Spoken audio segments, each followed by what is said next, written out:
Olá pessoal, então vamos agora resolver alguns exercícios, né, que vocês pediram através do WhatsApp e que vocês de repente sentiram alguma dificuldade. Então vamos então sanar essas dificuldades através deste vídeo aqui, correto?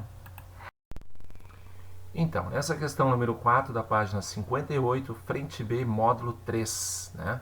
Então ali tem uma figura e tal, e o que ele quer é a relação entre B e A, né, que seria a base do triângulo grande e a base do triângulo pequeno. E ele dá uma informação no enunciado muito interessante, né? Que a medida do queixo até alto da cabeça do turista é igual a 2/3, parará, parará, parará.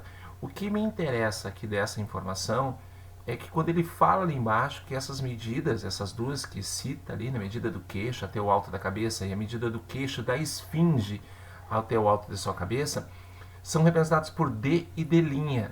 Portanto, aí nós temos uma informação que D igual a 2/3 de D', correto? Isso é muito, muito, muito importante. Aí nós vamos pegar essa figura que está à direita e representá-la agora de uma maneira mais prática para vocês tentarem entender como que a gente procede essa questão. Então, está aqui essa figura. Notamos que esses dois triângulos, o grande e o pequeno, eles são triângulos semelhantes, não é verdade? Eles têm dois ângulos internos, tem os três, né? Eles têm dois, tem o terceiro também. Mas então, temos a relação ângulo, ângulo e ângulo, todos os ângulos são iguais. Aí nós vamos trabalhar com a relação base do triângulo pequeno está para a altura do pequeno, assim como a base do grandão está para a altura do grandão. Ora, quem é a base do pequeno? É A, e a altura é C. E a base do grande é B, e a altura é D. Correto? Então nós temos a relação A sobre C igual a B sobre D. Mas lembrem que a gente quer saber B sobre A. Então já vamos fazer a troquinha ali, né? Então B sobre A é igual a D sobre C. Agora, lá no enunciado, sabemos que D é 2/3 de D', né? Aquela informação lá do enunciado. Então, podemos substituir no lugar do D, substituímos por 2D' dividido por 3.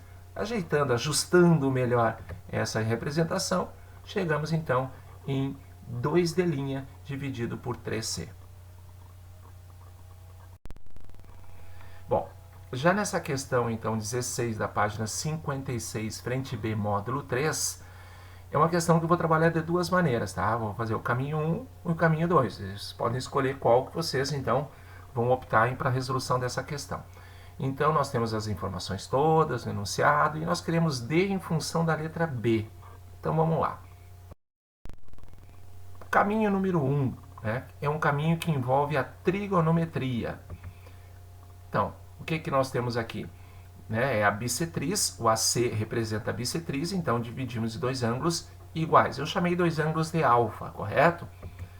Aqui estão os elementos do enunciado, né? O 2B, o B e o D, tranquilo, né? No enunciado já informou isso. E aqui nós podemos já trabalhar com o triângulo ABC. Notem, ABC. Quem é a tangente desse ângulo alfa, do ângulo laranjinha ali? É o cateto oposto, que é B, dividido pelo cateto adjacente, que é 2B. Portanto, sabemos que a tangente do ângulo alfa é 1/2. Tranquilo até agora? Então vamos lá. Agora vamos trabalhar com o triângulo grandão. Grandão, o A, o B, D. Tangente de 2α, também como o triângulo é retângulo, também é cateto oposto sobre cateto adjacente. Não tem dúvida, né? Então, ficamos com o cateto oposto é B mais D e o cateto adjacente é 2B. Mas e aí, o que a gente vai fazer agora? Então, aí que está o pulo do gato agora. Nós temos que lembrar que o arco duplo da função tangente. Tangente de 2α é dado por 2 tangente alfa dividido por 1 menos tangente ao quadrado de alfa. Né? Uma relação que a gente vai trabalhar lá na trigonometria. Mas se nós soubermos isso, essa informação, ela fica bem tranquila a partir de agora. Por quê? Porque nós vamos exatamente trabalhar com a relação 1 igualando com a 2. Porque as duas é tangente de 2α. Então, no lado esquerdo, ficamos com a relação do arco duplo, né? E aí, nessa relação do arco duplo, nós sabemos que B mais D sobre 2B, ou seja, né, Por quê? Porque essa relação é a relação do 1 igualado com a relação 2, tudo bem? Então, peguei as duas relações, a 1 e a 2 igualei, independente da ordem, né? Aí, o que a gente sabe da tangente de alfa? Não é 1/2? Então, vamos trocar no lado esquerdo, toda vez que aparecer tangente de alfa, trocamos por 1/2. Então, vai ficar 2 vezes 1/2, 1 menos 1/2 elevado ao quadrado. Então, desenvolvendo todo esse ladinho esquerdo, né, chegamos 1 sobre 3/4, e aí ficamos com 4/3, multiplicamos cruzado ali, né, fizemos a relação, isolamos e temos então que o D é 5/3. Agora aqui nós temos o teorema da bissetriz interna, então podemos usar o conhecimento adquirido neste módulo. Então temos um ângulo alfa, né, temos as relações todas, e o teorema diz que o AD está para o DC, assim como AB está para BC. Então aqui nós tiramos que AD vale 2 vezes D. Aí nós vamos pegar o triângulo grandão, o ABD, e aplicar Pitágoras, né?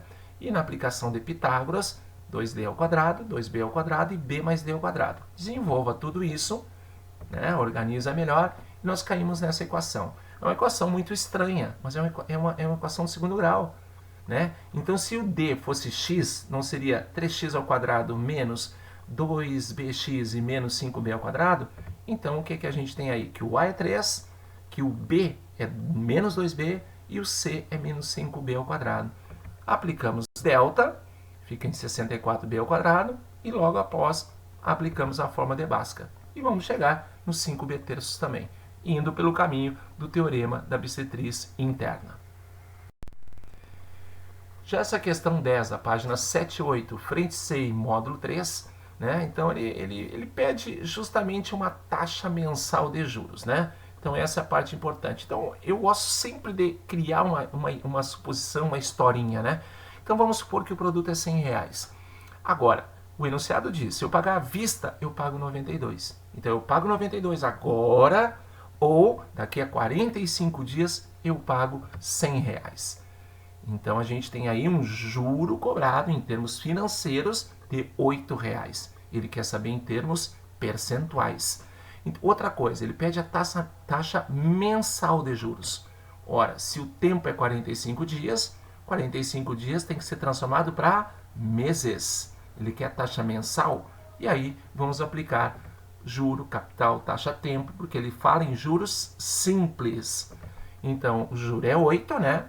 Eu ia pagar 92 e vou pagar 100, então vou pagar 8 de juro. Com capital de 92, a taxa é I e o tempo 1,5. Fazendo a conta 0,058, que equivale para nós a 5,8% ao mês. Então aqui temos a questão número 11, página 78, frente C, módulo 3. Então o que ele quer é mais ou menos muito parecido com o estilo da questão do número 10. Então vamos também supor um produto 100 reais. Eu posso pagar à vista. Então eu tenho 20% de desconto, ou seja, 20 reais e eu vou pagar 80 reais. Ou seja, eu pago 80 hoje ou daqui a 3 meses 100 reais. Não esqueça que ele quer o juro anual, né? Bom, vamos lá, eu pago 80 hoje ou daqui a 3 meses 100. Vamos cuidar também, é juro anual. Então eu tenho um tempo 3 meses, eu tenho que transformar o 3 meses em ano. Então 3 meses equivale a 1/4 do ano. A fórmula é a mesma, juro, capital, taxa, tempo. O juro é 20 reais que eu vou pagar a mais. O meu capital é 80, com a taxa que eu quero encontrar com o tempo 1/4. Chegaremos em I igual a 1. Vamos cuidar, porque às vezes pode até aparecer ali nas respostas 1%, né? Vocês sabem que toda vez que aparecer o I e vocês querem transformar em percentual, é necessário multiplicar por 100. Então chegaremos em 100% ao ano. Aqui na questão 16, página 49, frente B e módulo 2, né? Bom, a primeira coisa importante é a gente pegar todo o triângulo ADF, e ele é um triângulo em que o ângulozinho A é 45 graus. E o AD e o AF, segundo o enunciado, eles são congruentes. Portanto, esse triângulo ali é isósceles.